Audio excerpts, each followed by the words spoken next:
नमस्कार साथीहरु, तपाईहरु सबैजनालाई UvAdvice च्यानलमा स्वागत छ। के तपाईले आफ्नो मोबाइलमा इमो चलाउनुहुन्छ?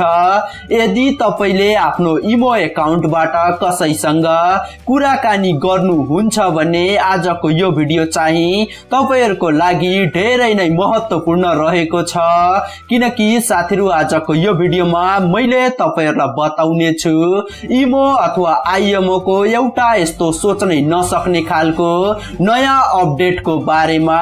साथीहरु मैले आजसम्म आफ्नो सपनामा पनि सोचेको थिएन इमोमा यस्तो सोच्नै नसक्ने खालको अपडेट आउँछ भनेर। साथीहरु इमोको यो नयाँ सेटिङ चाहिँ हरेक इमो प्रयोगकर्ताको लागि धेरै नै उपयोगी रहेको छ। यदि तपाईले पनि आफ्नो मोबाइल फोनमा इमो चलाउनुहुन्छ भने त्यो अवस्थामा तपाईले इमोको यो नयाँ सेटिङ बारे अवश्य नै जान्नै पर्ने हुन्छ। इमो अथवा IMO को यो नयाँ सेटिङको मद्दतबाट अब चाहिँ तपाईले आफ्नो इमो अकाउन्ट द्वारा सोच्नै नसक्ने कामहरू गर्न सक्नुहुन्छ, यो मेरो ग्यारेन्टी रहेको छ। यदि साथीहरु तपाईहरुले पनि इमोको यो नयाँ अपडेट बारे जान्न चाहनुहुन्छ र सँगसँगै आफ्नो इमो अकाउन्ट अथवा आफ्नो इमो आइडी मा यो नयाँ सेटिङलाई इनेबल गरेर सोच्नै नसक्ने काम गर्न चाहनुहुन्छ भने आजको यो भिडियोलाई लाइक गर्नुहोस्। सँगसँगै आजको यो भिडियोलाई आफ्नो फेसबुक, व्हाट्सएप, इमो, इन्स्टाग्राम सबै ठाउँमा शेयर गर्नुहोस्। तपाईहरुलाई यो भिडियोको तलपट्टि एउटा यस्तो सब्स्क्राइबको बटन देखिँदैछ, यो सब्स्क्राइबको बटनमा एकचोटि टच गर्नुहोस् र सँगसँगै आएको यो घण्टीको आइकनलाई पनि एकचोटि टच गर्नुहोस्। ल त सुरु गरौँ। साथीहरु सबैभन्दा पहिला म चाहिँ तपाईहरुलाई यहाँनिर एउटा कुरा भन्न चाहन्छु। आजको यो भिडियोमा मैले तपाईहरुलाई इमोको चारवटा सेटिङको बारेमा बताउने छु। यी चारवटा सेटिङ चाहिँ तपाईहरुको लागि धेरै नै महत्त्वपूर्ण रहेको छ, त्यसै कारणले गर्दा तपाईहरुले आजको यो भिडियोलाई एकदमै ध्यान दिएर अन्तिमसम्म हेर्नु होला। र साथीहरु अब चाहिँ तपाईहरुले आफ्नो मोबाइल फोनको प्ले स्टोरलाई ओपन गर्नुहोस् र साथीहरु अब चाहिँ तपाईहरुले यहाँनिर देख्न सक्नुहुन्छ यो एप्लिकेसनको नाम रहेको छ इमो र साथीहरु तपाईहरुले यहाँनिर देख्न सक्नुहुन्छ अनइन्स्टल र ओपन भनेर देखाएको छ। यदि तपाईको मोबाइल फोनमा यहाँनिर अपडेट देखाउँदै छ भने त्यो अवस्थामा तपाईहरुले त्यो अपडेटको बटनमा टच गरेर आफ्नो मोबाइल फोनमा इन्स्टल रहेको इमोलाई चाहिँ अपडेट गर्नु होला। र साथीहरु अब आफ्नो मोबाइल फोनमा इन्स्टल रहेको इमोलाई अपडेट गरिसकेपछि ओपन गर्नुहोस् र साथीहरु अब चाहिँ तपाईको मोबाइल फोनमा इन्स्टल रहेको इमो ओपन हुनेछ। र साथीहरु अब पहिलो सेटिङ रहेको छ, अब चाहिँ तपाईले आफ्नो इमो युजर नेम राख्न सक्नुहुन्छ।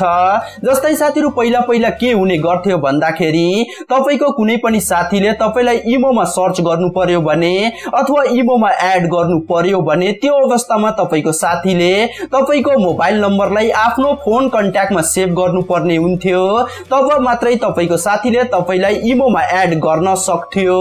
तर साथीहरु अब चाहिँ तपाईले आफ्नो इमोमा एउटा युजर नेम राख्न सक्नुहुन्छ र तपाईको त्यो युजर नेम द्वारा तपाईको कुनै पनि साथीले तपाईलाई इमोमा भेटाउने छन्। र साथीहरु अब आफ्नो इमोमा युजर नेम राख्नको लागि तपाईहरुले यहाँनिर तलपट्टि तीनटा धर्काहरू देख्न सक्नुहुन्छ, यो तीनटा धर्कामा एकचोटी टच गर्नुहोस् र साथीहरु अब चाहिँ तपाईहरुले यहाँनिर देख्न सक्नुहुन्छ सेटिंग्स भनेर लेखेको छ, यहाँनिर सेटिंग्समा एकचोटी टच गर्नुहोस् र साथीहरु अब चाहिँ तपाईहरुले यहाँनिर देख्न सक्नुहुन्छ युजर नेम भनेर लेखेको छ, यहाँनिर युजर नेममा एकचोटी टच गर्नुहोस् र साथीहरु अब चाहिँ तपाईहरुले यहाँनिर कुनै पनि एउटा युजर नेम राख्न सक्नुहुन्छ। भन्नाले तपाईले यहाँनिर चाहिँ आफ्नो इच्छा हिसाबले कुनै पनि नाम राख्नु होला। जस्तै म चाहिँ यहाँनिर रवि राख्छु र साथीहरु तपाईहरुले यहाँनिर देख्न सक्नुहुन्छ मैले रवि राख्दाखेरि यहाँनिर के लेख्दैछ भन्दाखेरि this user name has already been taken भनेर लेखिरहेको छ। भन्नाले यो युजर नेम चाहिँ अरु कुनै व्यक्तिले प्रयोग गर्दैछ, त्यसै कारणले मैले चाहिँ यो युजर नेम राख्न सक्दैन, त्यसै कारणले म चाहिँ यहाँनिर रवि222 राखे। र साथीहरु अब चाहिँ तपाईहरुले यहाँनिर देख्न सक्नुहुन्छ यो युजर नेम चाहिँ कुनै पनि व्यक्तिले लिएको छैन, त्यसै कारणले साथीहरु अब चाहिँ मेरो इमोको युजर नेम चाहिँ रवि222 रहेको छ। र साथीहरु अब चाहिँ तपाईहरुले यहाँनिर डनमा एकचोटी टच गर्नुहोस्। अब चाहिँ तपाईहरुले यहाँनिर देख्न सक्नुहुन्छ तपाईको इमो युजर नेम चाहिँ यहाँनिर देखाइने छ। र साथीहरु अब चाहिँ त्यस्तै गरेर दोस्रो सेटिङ सेटिङ रहेको छ। भन्नाले त हामी सबैले आफ्नो मोबाइल फोनमा इमो प्रयोग गर्ने गर्छौं र साथीहरु इमोको यो जुन होम स्क्रिनमा ल्याङ्ग्वेज रहेको छ यो ल्याङ्ग्वेज चाहिँ इंग्लिशमा हुने गर्छ र हामी मध्ये धेरै जना व्यक्तिहरुलाई इंग्लिश त्यति राम्रोसँग आउँदैन, उहाँहरुलाई चाहिँ इमो चलाउन धेरै नै गाह्रो हुने गर्छ। भन्नाले यी सेटिङ्सहरुको बारेमा बुझ्न धेरै नै गाह्रो हुने गर्छ। तर साथीहरु अब चाहिँ तपाईले इमोको यो होम स्क्रिनमा जति पनि सेटिङ्सको नामहरु देखिदै छन् यी सबै नामहरुलाई चाहिँ नेपालीमा बनाउन सक्नुहुन्छ। साथीहरु त्यसको लागि चाहिँ तपाईहरुले यहाँनिर तलपट्टि देख्न सक्नुहुन्छ तीनटा धर्का रहेको छ। यो तीनटा धर्कामा एकचोटी टच गर्नुहोस् र अब चाहिँ तपाईहरुले यहाँनिर देख्न सक्नुहुन्छ ल्याङ्ग्वेज भनेर लेखेको छ। यहाँनिर ल्याङ्ग्वेजमा एकचोटी टच गर्नुहोस् र साथीहरु अब चाहिँ तपाईहरुले यहाँनिरबाट चाहिँ नेपाली ल्याङ्ग्वेज सेलेक्ट गर्न सक्नुहुन्छ। जस्तै चाहिँ तपाईहरुले यहाँनिर देख्न सक्नुहुन्छ नेपाली भनेर लेखेको छ। यहाँनिर नेपालीमा एकचोटी टच गर्नुहोस् र अब चाहिँ तपाईहरुले यहाँनिर माथिपट्टि देख्न सक्नुहुन्छ बचत गर्नुहोस् भनेर लेखेको छ। यहाँनिर बचत गर्नुहोस् मा एकचोटी टच गर्नुहोस् र साथीहरु अब चाहिँ तपाईहरुले यहाँनिर देख्न सक्नुहुन्छ इमोको यी जति पनि सेटिङ्सहरु थिए यी सबै सेटिङ्सहरु चाहिँ यहाँनिर नेपालीमा भइसकेको छ। र साथीहरु अब रहेको छ तेस्रो सेटिङ, जुन तेस्रो सेटिङ चाहिँ तपाईहरु सबैजनालाई मन पर्ने छ।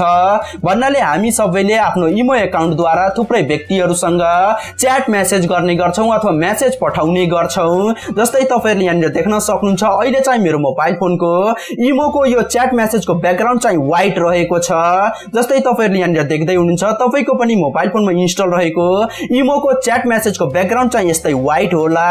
तर साथीहरु अब चाहिँ तपाईहरुले यो ब्याकग्राउन्डलाई चाहिँ आफ्नो इच्छा हिसाबले कुनै पनि कलर सेट गर्न सक्नुहुन्छ यो ब्याकग्राउन्डमा। भन्नाले तपाईले यो ब्याकग्राउन्डलाई चाहिँ अब रंगीन बनाउन सक्नुहुन्छ। त्यसको लागि चाहिँ तपाईहरुले यहाँनिर के गर्नुपर्ने हुन्छ भन्दाखेरि तपाईहरुले यहाँनिर माथिपट्टि तीनटा डट देख्न सक्नुहुन्छ। यो तीनटा डटमा एकचोटी टच गर्नुहोस् र अब चाहिँ तपाईहरुले यहाँनिर देख्न सक्नुहुन्छ च्याट कलर भनेर लेखेको छ। यहाँनिर च्याट कलरमा एकचोटी टच गर्नुहोस् र साथीहरु अब चाहिँ तपाईहरुले यहाँनिर थुप्रै प्रकारको कलरहरु देख्न सक्नुहुन्छ। तपाईहरुले यहाँनिरबाट चाहिँ आफ्नो इच्छा हिसाबले कुनै पनि एउटा कलरलाई चुज गर्नु होला। जस्तै म चाहिँ यहाँनिर यो कलरलाई एकचोटी टच गरेर चुज गर्छु र अब चाहिँ तपाईहरुले यहाँनिर यो राइटको आइकनमा एकचोटी टच गर्नुहोस् र साथीहरु अब चाहिँ तपाईहरुले यहाँनिर देख्न सक्नुहुन्छ यो इमोको च्याट ब्याकग्राउन्ड चाहिँ यहाँनिर चेन्ज भइसकेको छ। र साथीहरु अब रहेको छ अर्को सेटिङ, जुन सेटिङ चाहिँ धेरै नै महत्त्वपूर्ण रहेको छ। हामी सबैले आफ्नो इमो एकाउन्ट द्वारा थुप्रै प्रकारको भिडियो मेसेजहरु पठाउने गर्छौं। तर साथीहरु तपाईले आजसम्म के सोच्नु भएको छ कि तपाईले आफ्नो इमोको एकाउन्ट द्वारा कुनै एप्लिकेसनलाई सेन्ड गर्न सक्नुहुन्छ भनेर। तर साथीहरु अब चाहिँ तपाईले आफ्नो इमो एकाउन्ट द्वारा तपाईको मोबाइल फोनमा रहेको कुनै पनि एप्लिकेसनलाई सेन्ड गर्न सक्नुहुन्छ अर्को व्यक्तिलाई। साथीहरु त्यसको लागि चाहिँ तपाईहरुले यहाँनिर तलपट्टि देख्न सक्नुहुन्छ एउटा यस्तो आइकन रहेको छ गोलो आइकन। यो आइकनमा एकचोटी टच गर्नुहोस् र साथीहरु अब चाहिँ तपाईहरुले यहाँनिर देख्न सक्नुहुन्छ फाइल्स भनेर लेखेको छ। यहाँनिर फाइल्समा एकचोटी टच गर्नुहोस् र साथीहरु अब चाहिँ तपाईहरुले यहाँनिर देख्न सक्नुहुन्छ एप्स भनेर लेखेको छ। यहाँनिर एप्समा एकचोटी टच गर्नुहोस् र अब चाहिँ तपाईहरुले यहाँनिर देख्न सक्नुहुन्छ तपाईको मोबाइल फोनमा जति पनि एप्लिकेसनहरु इन्स्टल रहेका छन् ती सबै एप्लिकेसनहरु यहाँनिर देखाइने छ। र साथीहरु अब चाहिँ तपाईहरुले यहाँनिरबाट चाहिँ कुनै पनि एप्लिकेसन आफ्नो इमोको साथीलाई पठाउन सक्नुहुन्छ। त्यसको लागि चाहिँ तपाईहरुले यहाँनिर जुन एप्लिकेसनलाई पठाउनु छ त्यो एप्लिकेसनलाई एकचोटी टच गर्नु होला र त्यसपछि चाहिँ तपाईहरुले यहाँनिर माथिपट्टि देख्न सक्नुहुन्छ सेन्ड भनेर लेखेको छ। यहाँनिर सेन्डमा एकचोटी टच गर्नुहोस् र साथीहरु अब चाहिँ तपाईहरुले यहाँनिर देख्न सक्नुहुन्छ तपाईको मोबाइल फोनमा इन्स्टल रहेको यो एप्लिकेसन चाहिँ तपाईको साथीको इमो एकाउन्टमा गइसकेको छ। साथीहरु यसरी चाहिँ तपाईहरुले आफ्नो इमो एकाउन्ट द्वारा कुनै पनि एप्लिकेसनलाई आफ्नो साथीलाई पठाउन सक्नुहुन्छ। र साथीहरु यो रहेको थियो इमोको चारवटा महत्त्वपूर्ण सेटिङ्सहरु, जुन सेटिङ चाहिँ तपाईहरुले अवश्य नै जान्नै पर्ने हुन्थ्यो। यदि साथीहरु तपाईहरुलाई आजको यो भिडियो राम्रो लागेको छ भने आजको यो भिडियोलाई लाइक गर्नुहोस्। हस्त साथीहरु फेरि अर्को भिडियोमा भेटौँला।